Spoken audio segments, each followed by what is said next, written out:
Hello හැමටම සුබ දවසක්. ඉතින් මම අද ඔයාලට කියලා දෙන්න හිතුවා මේ කොහොමද ඊශ්‍රායලයේ ඉන්න ඔයාලා වෙන රටකට ට්‍රැවල් කරන්න කියලා. හැබැයි මම අද ඔයාලට ඔක්කොම රටවල් ගැන කතා කරන්න යන්නේ නැහැ. මට අත්දැකීම තියෙන රට ගැනයි ඔයාලත් එක්ක මම බෙදා ගන්න යන්නේ. ඉතින් ඒ කියන්නේ මම ඔයාලත් එක්ක කතා කරන්න යන්නේ ජෝර්ජියාව ගැන. ඉතින් ගොඩක් ශ්‍රී ලංකන් අයට දැන් ඊශ්‍රායල් visa stamp එක passport එකට වදින්නේ නැහැ. ඉතින් ගොඩක් අයට electronic visa purpose එක තමයි වෙන්නේ. ඉතින් ජෝර්ජියා යන්න පුළුවන්ද? visa ඕනේද? re-entry අවශ්‍යද? මේ වීඩියෝ එකෙන් ඔක්කොම සරලව මම ඔයාලට කියලා දෙන්නම්. හරි, එහෙනම් අපි කතා කරමු. ඔන්න මාව වැරදියට තේරුම් ගන්න එපා. මම මේ කතා කරන්නේ ලංකාවේ ඊශ්‍රායල් වල දැනට සේවය කරන B1 visa එක තියෙන අයට. හරිනේ? එහෙනම් ඒක මතක තියාගන්න මුලින්ම. එහෙනම් අපිට ඒකටම තියෙන ඕනේ પાස්පෝර්ට් එක මාස 6ක් ඒක ඉදිරියට වළංගු වෙලා තියෙන්න ඕනේ. අනිත් එක තමයි ඉලෙක්ට්‍රොනික වීසා එක නම් ඔයාලට තියෙන්නේ අනිවාර්යෙන්ම ඒක හොයාගන්න ඕනේ. ඒක අපි කියන්නේ ඒකේ අපිට කොපි එකක් ඕනේ අනිවාර්යෙන්ම. ගොඩක් වෙලාවට ඒක ඔයාලට හොයාගන්න දැන් නැත්නම් මම ඔයාලට ඒකත් කියලා දෙන්නම්. ඒක අපේ මේල් එකේ තියෙන්න පුළුවන්. එහෙම නැත්නම් ඔයාගේ එම්ප්ලොයි එකෙන් ඒක අහන්න මේ කොහොමද ඒක මම ලබා ගන්න වගේ ඒජන්සියෙන් හරි අහන්න පුළුවන්. ඔයාලට මම මේ කියන්නේ પાස්පෝර්ට් එකේ වීසා එක ගහලා නැති අයට. එයාලා අනිවාර්යයෙන්ම ඒගොල්ලෝගේ වීසා කොපි එකක් අරගන්නම ඕනේ. අනිත් එක තමයි work extension papers ගන්න ඕනේ. work permit ඒකේ copies ඕන වෙනවා. re-entry entry visa එක අනිවාර්යයෙන්ම ඕන වෙනවා. එතකොට ඒ ටික ෆෝන් එකේ විතරක් තියාගෙන මැදි අනිවාර්යයෙන්ම ඒව ඔක්කොගේම print එක ඔයාගත්තේ තියාගන්න ඒක කෝකටත් හොඳයි. හරි, අපි දැන් හතරවෙනි කාරණාවට යමු. ජෝර්ජියා වීසා එකක් ඇප්ලයි කරන්න ඕනේද? ඊශ්‍රායල් වැලියුඩ් වීසා එකක් තියෙන කෙනෙක්ට ජෝර්ජියා වීසා එකක් ඇප්ලයි කරන්න නැතුව ඉන්නත් පුළුවන්. කැමති අයට වීසා එකක් ඇප්ලයි කරන්නත් පුළුවන්. දවස් 90ක් වෙනකන් ඔයාලට පුළුවන් ට්‍රැවල් කරන්න.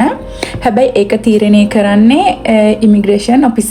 හරි, දැන් මම ඔයාලට කතා කරන්න යන්නේ re-entry එකේ වැදගත්කම. ජෝර්ජියා ගිහින් ආපහු එන්න valid re-entry permission එකක් තියෙන්න ඕනේ. මොකද සමහර වෙලාවට visa extension එකේ included වෙලා තියෙනවා හෝ separate entry visa paper එකක් තියෙනවා. travel කරන කලින් අනිවාර්යයෙන්ම ඔයාගේ එම්ප්ලොයි එකෙන් හරි ඔයාගේ ඔෆිස් එකෙන් හරි අනිවාර්යයෙන්ම අහලා confirm කරගන්න ඕනේ ඒක හරියටම තියෙනවද කියන එක ගැන. එහෙනම් අපි 6 වෙනි කාරණාවට යමු.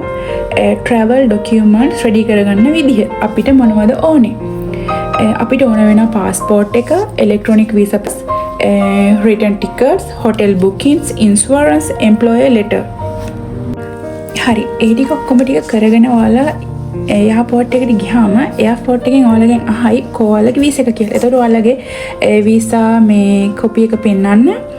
ඊට පස්සේ ඔයාලා එතනින් ඔක්කොම ටික කරගෙන ජෝර්ජියාවට ගියාට පස්සේ එතන ඉමිග්‍රේෂන් එකෙන් ඔයාලගෙන් අහයි පොඩි ප්‍රශ්න ටිකක්. ඔයාලා එතකොට කියන්න ඔයාලා ආවේ ටුවරිසම්.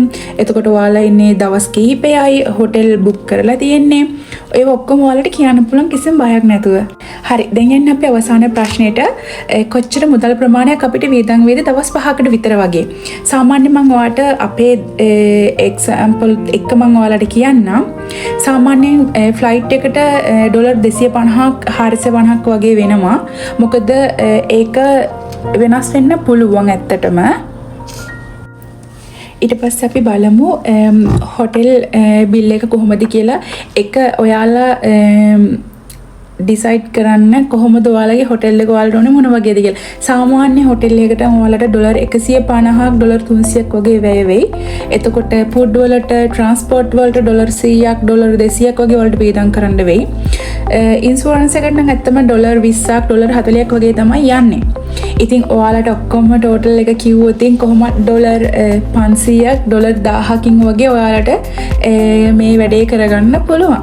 ඒ වගේම මට ඔයාලට තව දෙයක් මතක් කරන්න ඕනේ. මම වීසා ගැනවත් එහෙම නැත්නම් මේ සම්බන්ධවත් එක්ස්පර්ට් කෙනෙක් නෙවෙයි. මම ඔයාලත් එක්ක මේ බෙදාගත්තේ මගේ අත්දැකීම. ඉතින් ඊළඟ වීඩියෝ එකකින් අපි හම්බෙමු. එහෙනම් හැමෝටම සුබ දවසක්. මම බාග්